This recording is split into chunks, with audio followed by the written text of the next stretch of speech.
موت سے پہلے آدمی غم سے نجات پائے کیوں؟ ظاہر بات ہے جب تک زندگی ہے تو غم ہے، تو موت سے پہلے نجات نہیں مل سکتی۔ اگرچہ اس کے بعد کا اگلا مرحلہ جو ہے، جو حقیقت کو جاننے والے ہیں وہ تو جانتے ہیں کہ اس کے بعد تو غم کا اور بڑا کڑا مرحلہ آنے والا ہے۔ اب تو گھبرا کے یہ کہتے ہیں کہ مر جائیں گے، مر کے بھی چین نہ پایا تو کدھر جائے؟ اگر اللہ ہمیں معاف فرمائے، اپنی رحمت اور مغفرت سے ہمیں ڈھانپ لے، جیسے کہ حضور نے فرمایا اللہ یتغمدنی ربی برحمت، حضور نے فرمایا کہ کوئی انسان بھی محض اپنے اعمال کی بنیاد پر جنت میں نہیں داخل ہو سکے گا جب تک کہ رحمت خداوندی دستگیری نہ کرے۔ کسی صحابی نے بڑی ہمت کی، بڑے جرت کا معاملہ کیا، پوچھ لیا کیا حضور آپ بھی؟ ظاہر بات ہے آپ بھی انسان ہے، آپ بھی بشر ہے، قرآن مجید میں کہلوایا گیا ہے اور انما انا بشر مثلکم۔ تو اگر آپ کہتے ہیں کوئی انسان جنت میں داخل نہیں ہو سکے گا محض اپنے اعمال کی بنیاد پر جب تک کہ رحمت خداوندی دستگیری نہ کرے، تو کیا آپ بھی اس قاعدہ کلیہ میں شامل ہے؟ آپ نے فرمایا ہاں میں بھی، اللہ یتغمدنی ربی برحمتہ، جب تک کہ میرا رب مجھے اپنی رحمت سے ڈھانپ نہیں لے گا میں بھی جنت میں داخل نہیں۔ تو اس اعتبار سے اللہ تعالیٰ وہاں ہمیں بچا لے، لیکن جو وہاں نہیں بچایا گیا، اب ظاہر بات ہے کہ اس کے لیے جو مصیبت ہے وہ تو پھر دائمی ہے، ابدی ہے، دکھ ہی دکھ۔ میں اس کی طرف زیادہ جانا نہیں چاہتا اس وقت۔ اصل میں میرا موضوع جو ہے وہ اس دنیا میں دکھوں کا علاج۔ اب اس اعتبار سے غور کیجئے، دکھ دو قسم، قرآن مجید پر جتنا میں نے غور کیا، دکھ ایک تو وہ ہے کہ جو ناگہانی طور پر آ جاتے، اس میں ہماری کسی غلطی کو دخل نہیں ہوئے، وہ کوئی آفت سماوی ہے، کوئی زلزلہ آ گیا ہے۔ ابھی آپ کو معلوم ہے بھوج جو قصبہ تھا گجرات اسٹیٹ کا پورا ختم ہو گیا، اس میں بہت سے مسلمان۔ جب کوئی آفت سماوی آتی ہے تو وہ ظاہر بات ہے کہ پھر سب کے سب لوگ اس کی لپیٹ میں آ جاتے ہیں۔ زلزلہ آ گیا ہے، کوئی اور طوفان آ جائے، جیسا کہ کئی مرتبہ آپ نے اخبارات میں پڑھا ہوگا، اس سال امریکہ میں بہت طوفان آئے ہیں، مشرقی ساحل پر بار بار طوفان آئے، وہاں بھی لوگ مرتے ہیں، وہاں بھی چھتیں اڑ جاتی ہیں، وہاں بھی تباہی جو ہے آتی ہے۔ اس حوالے سے ایک تو ہے وہ ناگہانی آفات، آفت ارضی ہو یا آفت سماوی ہو، زلزلہ ہے یا آفت ارضی ہے، طوفان آ گیا ہے، کوئی سائیکلون آ گیا یا آفت سماوی ہے، یا کوئی آسمان سے بڑا سا پتھر آ جائے۔ آپ کبھی کبھی اخبارات میں پڑھتے ہوں گے کہ ایک بڑی چٹان پاس سے گزر گئی، بہت بڑی خلائی چٹان جو ہے زمین کے قریب سے ہو کر گزر گئی، زمین بچ گئی، ورنہ اگر وہ زمین سے ٹکرا جاتی تو نہ معلوم کتنا بڑا یہاں پر تباہی کا معاملہ، بڑے بڑے جو ہے شہاب گرتے رہے زمین کے اوپر، بڑی بڑی تباہی آتی رہی ماضی میں۔ تو ایک تو یہ ہے، اور ان میں بھی تقسیم کیجئے، یہ ناگہانی تکلیف، ناگہانی مصیبت، یا کوئی آفت سماوی یا آفت ارضی، اس کی بھی پھر دو قسمیں ہو گئی۔ ایک وہ کہ جو افراد کو متاثر، انفرادی سطح، آدمی سڑک پر جا رہا تھا، پیچھے سے آ کر کسی گاڑی نے ٹکر ماری، گر گیا، ٹانگ ٹوٹ گئی۔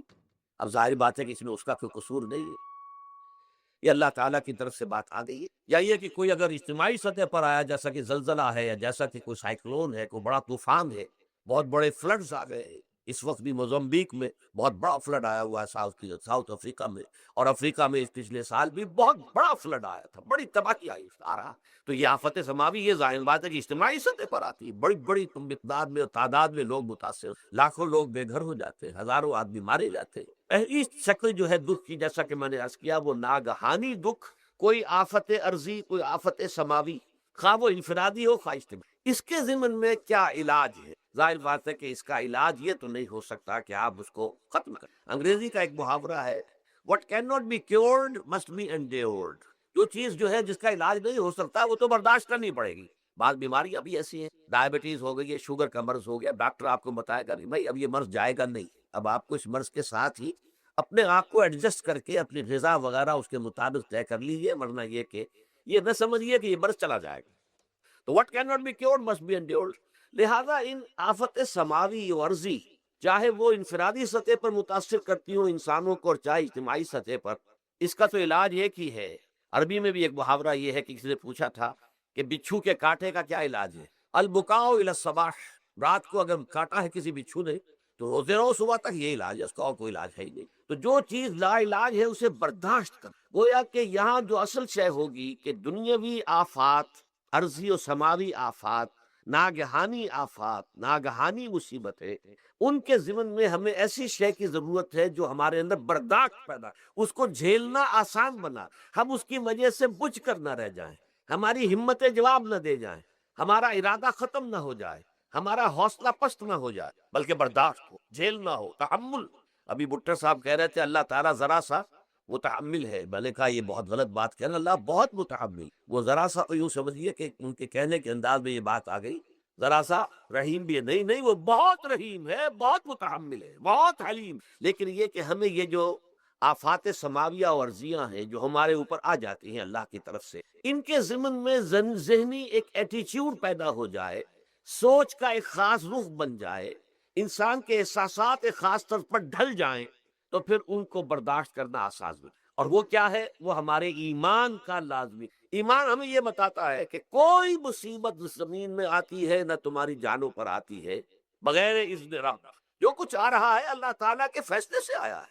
یہ کوئی اندھا بہرا مادہ نہیں ہے، یہ کوئی اندھا بھینسا نہیں ہے کہ اس نے آ کے آپ کو ٹکر مار دی ہے. نہیں نہیں، یہ تو سمیع و بصیر، علیم و خبیر اللہ، اور حکیم اور قدیر اللہ کا فیصلہ. لہذا یہ من جانب اللہ ہے، اس کو تم سمجھو کہ اللہ تعالیٰ کی طرف سے ہے. اور جب اللہ کی طرف سے ہے تو سورہ آل عمران میں فرمایا بیدہ الخیر، اس کے ہاتھ میں تو خیر ہی خیر ہے. یعنی بظاہر تمہیں محسوس ہوتا بھی ہو کہ یہ میرے لیے تکلیف دہ بات آ گئی، تو اس کو یوں سمجھو کہ اس کا نتیجہ جو میرے حق میں نکلے گا وہ خیر ہوگا. فوری طور پر تو تکلیف ہے، مجھے اچھی نہیں لگ رہی، ناگوار ہے، لیکن نتیجہ اس کا خیر نکلے گا. جیسے بچہ بیمار ہے، ماں اسے دوا پینے پر مجبور کر رہی، کڑوی دوا ہے، وہ تو سمجھتا ہے مجھ کو بڑا سلک ہو رہا ہے. یا آپ لے گئے اسے ڈاکٹر کے یہاں ٹیکا لگوایا ہے، وہ تو چیخ رہا ہے، رو رہا ہے، لیکن آپ کو معلوم ہے، کاش اسے بھی معلوم ہو جائے کہ یہ میرے خیر کے لیے، میرے بھلے کے لیے. اگر اسے یہ معلوم اور محسوس ہو جائے تو اس کی تکلیف اس کے اندر بہت کمی آ جائے گی، وہ سہار لے گا، اس کو وہ برداشت کرے گا. اس حوالے سے اس کا جو ہمارے دین میں اس کا نام ہے، اس ذہنی کیفیت کا، ان احساسات کا، اسے ہم کہتے ہیں تسلیم و رضا. جو کچھ آ رہا ہے اللہ کی طرف سے آ رہا ہے، لہذا سر تسلیم خم ہے. اے اللہ ہم قبول کر، رضا، ہر حال میں تیری رضا پر راضی، جو تیرا فیصلہ ہے ہمیں بصر و چشم سے تسلیم و رضا. ہم بھی تسلیم کی خو ڈالیں گے، بے نیازی تیری عادت ہے. اللہ تو بے نیاز ہے، لیکن اے اللہ تو ہمارے لیے جو بھی تکلیف کا تو نے فیصلہ کیا، تسلیم کی خو ڈالیں گے، عادت پیدا کر لیں گے اپنے اندر کہ ہر چساقی یہ ماریخ عین الطاف است، یہ میرا ساقی میرے پیالے میں جو کوئی ڈال دے یہ اس کا لطف و کرم ہے. یہ مقام رضا ہے، یہ ایمان کا ایک ایسا تقاضا ہے کہ جس کو ہم کہیں گے ایمان کی حلاوت، ایمان کی مٹھاس. اگر آپ کا منہ کڑوا ہو جائے تو آپ چینی کھاتے ہیں تاکہ منہ کا ذائقہ ٹھیک ہو جائے. اگر تکالیف کی وجہ سے، دکھ کی وجہ سے آپ کے احساسات کے اندر کوئی خرابی پیدا ہو رہی ہے، یہ جو مقام رضا ہے یہ اس کے لیے قند ہے، یہ اس کے لیے چینی ہے، یہ اس کے لیے شہد ہے، یہ اس کی تلخی کو ضائع کر دینے والی شیء ہے کہ اللہ تیری رضا پر راضی، راضی برضائے رب. اب اس کے ضمن میں سمجھیے، یہ تو اصولی بات میں نے آپ کو بتا دی. اس کی تین کیفیات ہو سکتی ہے کیوں اللہ کی طرف سے یہ چیزیں آتی ہیں. سب سے پہلی شے ہے، اب وہ جو آیات میں نے سنائی تھی وہ سن لیجئے پہلے ترجمہ. سورہ تغابن میں فرمایا ما صاب من مصیبت الا باذن اللہ. دیکھو کوئی مصیبت تم پر نہیں آ سکتی، نہیں آتی مگر اللہ کے اذن. ومن یؤمن باللہ، اور جو شخص اللہ پر ایمان رکھتا ہو، یہد قلبہ، اللہ اس کے دل کو ہدایت دے دے، اس کے دل کو سکون عطا کر، وہ راضی برضائے رب ہو، اس میں شکوہ نہیں رہتا، اس میں شکایت نہیں ہو، اس میں تلخی نہیں ہوتی. کیوں ہو گیا، کیسے ہو گیا، کیوں ہو گیا، نہیں ہونا چاہیے، نہیں. یہ سارا جو پیچ آدمی کھاتا رہتا ہے نا اندر ہی اندر، وہ جو پیچ کھا رہا ہے، یہ سب پیچ نجات نہیں. برو کشیب سے پیچا کہ ہستمود مرا، کہ اگدہا کے مقام رضا کشود مرا. یہ پیچ کھانا جو ہے، پیچا کے ہستمود، اس سے اللہ تعالیٰ نے مجھے نجات دے دی ہے مقام رضا کے ذریعے سے. کتنے بڑے بڑے عقدے میرے حل ہو گئے اس مقام رضا سے. کہ اگدہا کہ مقام رضا کشود میرا، میرے تو بہت سے عقدے اس سے حل ہو گئے. اس حوالے سے ایک موٹی بات تو یہ ہو گئی، لیکن اب اس کو تین حصوں میں تقسیم. پہلی بات یہ کہ یہ اللہ کی طرف سے آزمائش کے طور پر، آزمائش میرا بندہ اس پر صبر کرتا ہے یا نہیں، یا میرے خلاف بکواس کرنے پر آمادہ ہو. اللہ تو ایسا ہے، اللہ نے تو ہم پر کبھی کرم کیا ہی نہیں، اللہ تو ظالم، معاذ اللہ معاذ اللہ معاذ اللہ. کہ ایسا تو نہیں، میرا بندہ جو ہے تکلیف کو جھیلتا ہے میری وجہ سے، یہ سمجھ کے کہ اللہ کی طرف سے آئی. یہ صبر جو ہے یہ بہت بڑی کامیابی ہے اگر انسان کو. اور اس صبر کے نتیجے میں دو اور باتیں پیدا ہوتی. یہ مضامین علیحدہ علیحدہ دروس کے اندر آتے رہے ہیں، لیکن آج ایک نئے عنوان کے تحت جمع ہو کر آ رہے ہیں. پہلی بات یہ ہوتی ہے کہ یہ امتحان کا نتیجہ کیا نکلتا ہے کہ آپ نے ایک امتحان پاس کیا تو آپ کے اگلے درجے میں ترقی ہو جائے. 5ویں کا امتحان پاس کر لیا نا، 6ٹھی میں جائیں گے. اب 6ٹھی کا امتحان پاس کریں گے تو 7ویں میں جائیں گے، 7ویں کا پاس کریں گے تو 8ویں. درجہ بدرجہ انسان کی دینی، ایمانی اور روحانی ترقی کا ذریعہ یہ آزمائش میں. جتنا اس میں صبر ہوگا، جتنا اس میں تسلیم و رضا جو ہے آپ حاصل کرتے جائیں گے تو آپ کے درجے بلند ہوتے چلے جائیں گے، آپ کا امتحان کڑے سے کھڑا آئے گا، بڑے سے بڑا آئے گا، مشکل سے مشکل تر آئے گا۔ ایک وقت میں ایم اے کا امتحان بھی آپ کو دینا ہوگا، ایک وقت میں ہو سکتا ہے پی ایچ ڈی کے لیے تھیسس آپ لکھیں، پھر اس کے اوپر جو ہے ٹیم بیٹھی ہوئی اور آپ سے وہ بحث کرے، جرا کرے آپ سے، وہ بھی کرنا ہوگا۔ لیکن یہ کہ اگر پرائمری ہی میں فیل ہو گئے تو اس کا سوال ہی پیدا نہیں ہوتا کہ کبھی آپ ایم اے کا یا پی ایچ ڈی کا تھیسس بھی۔ اور اسی کو دوسرے انداز میں کہا گیا ہے قرآن مجید میں، وَلَيُبْلِيَ الْمُؤْمِنِينَ مِنْهُ بَلَاءً حَسَنًا۔ اصل میں ابلا کہتے ہیں، بلا یبلو جو ہے عربی زبان میں آتا ہے آزمانا، خلق الموت والحیات لیبلوکم ایکم احسن عملا، یہی معنی ابتلا کے، ابتلا یبتلی آزمانا۔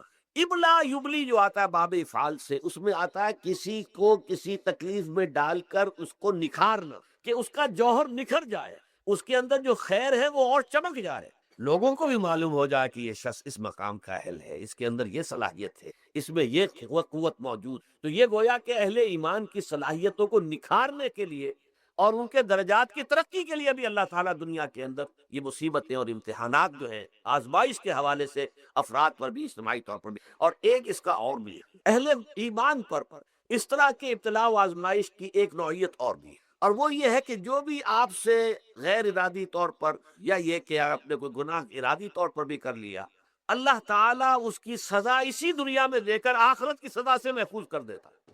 گویا کہ اس سے بڑا خیر کیا ہوگا؟ یہاں کی سزا کیا ہے؟ جھیل لی آپ نے، بخار آ گیا، ٹانگ ٹوٹ گئی، چلیے 3 مہینے آپ بستر پر پڑے رہے نا، اور کیا ہوا؟ کچھ نہیں۔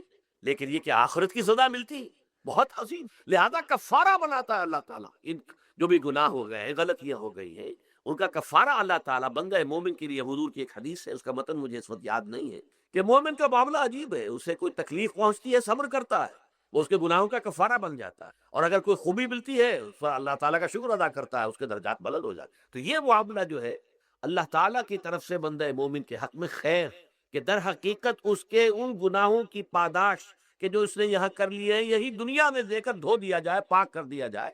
جیسے آپ کو معلوم ہے دھوبی جو ہے کپڑے کو بٹی میں چڑھاتا ہے، گرم پانی میں ڈالتا ہے کہ نہیں ڈالتا، تاکہ اس کا میل نکلے، اس کے آگے پٹستا بھی ہے ذرا اس کو، تاکہ وہ میل اچھی طرح چھٹ جائے اس سے۔ اسی طرح اگر دنیا میں ہمارے میل چھٹ جائیں، دنیا میں اگر ہمارے گناہ دھل جائیں، تو یہ بڑے نفع کا سودا ہے، بڑے نفع کا سودا ہے، بڑے نفع کا سودا ہے۔ اس اعتبار سے آپ غور کیجئے کہ اگر یہ حقائق ہمارے سامنے رہے تو کیا کوئی تکلیف دنیا کی ہمیں بھاری محسوس ہوگی؟ ہمیں تو بتایا یہ گیا ہے کہ عسیٰ ان تکرہوا شیئا وہو خیر لکم،